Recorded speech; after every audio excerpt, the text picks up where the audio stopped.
Did Derik Queen travel, or was it just a good play? We'll talk about this coming up next on New Stripe City.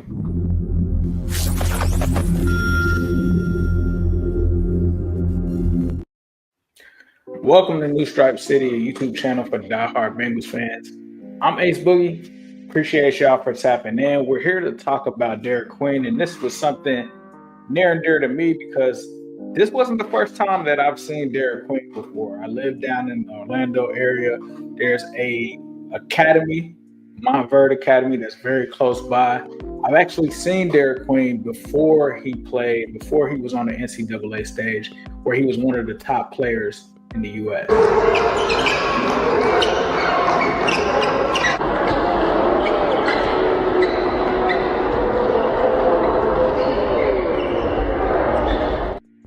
Notice that you probably saw Cooper Flag in that. He's going to be the number one player coming out of the draft this year. That's debatable. I think he really is. You saw Asanul, who also was in this tournament playing for Georgia, one of the freshmen of the year there. And then we got Derik Queen. Derik Queen is a dog. He was on that team as well.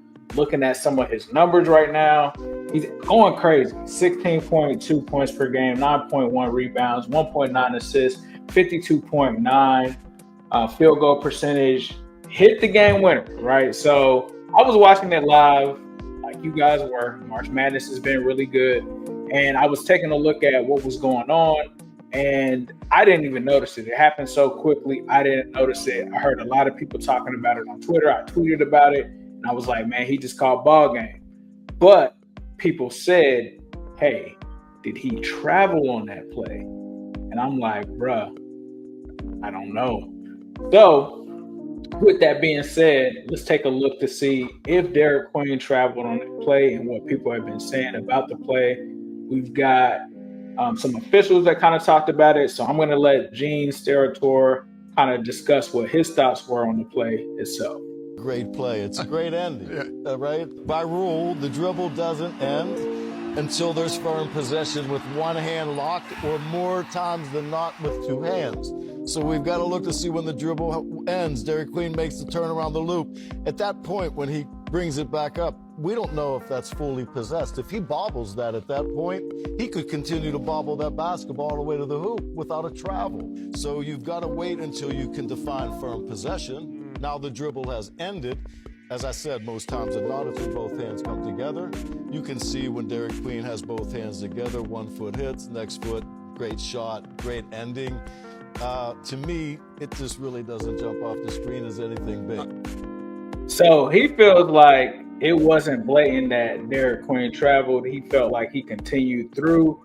A lot of people are saying on Twitter they feel like, if this kid is in the NBA, this is not a travel.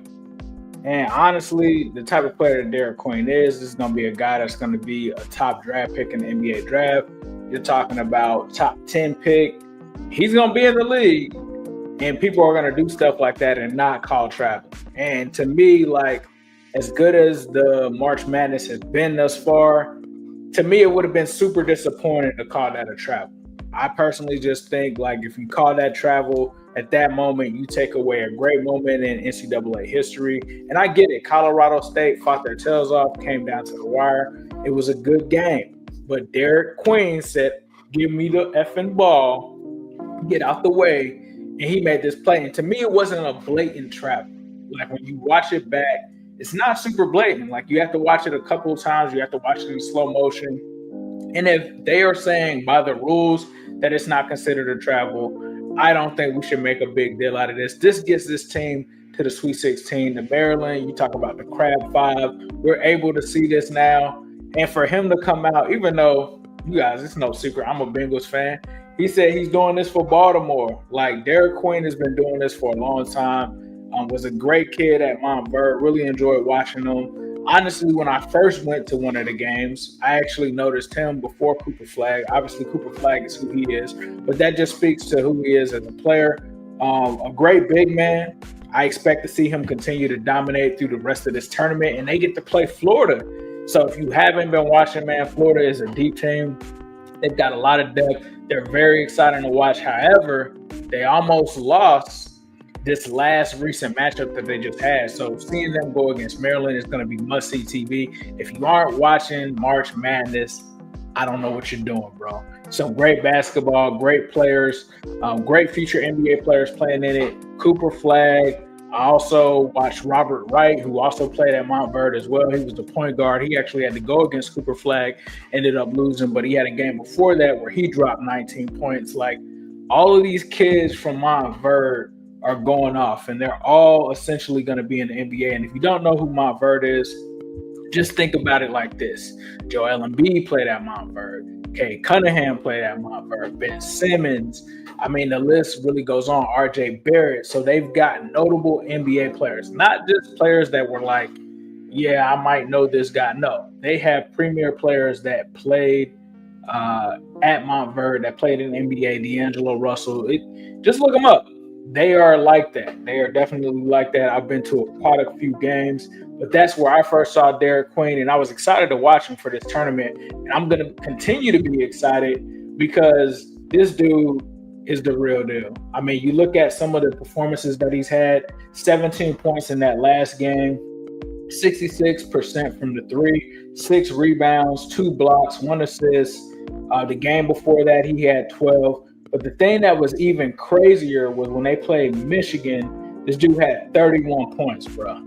31 in college. Like, this dude is a problem. 6'10", 246. He's going to be a problem. So if you enjoyed watching him with this buzzer beater, you are going to enjoy watching him the rest of this tournament. Derik Queen is a force in the paint. He's someone to take advantage of in terms of watching them before they get into the NBA. So for me, man, I don't think it was a travel. I don't think it was really, something that you would make a call on that play to decide the game.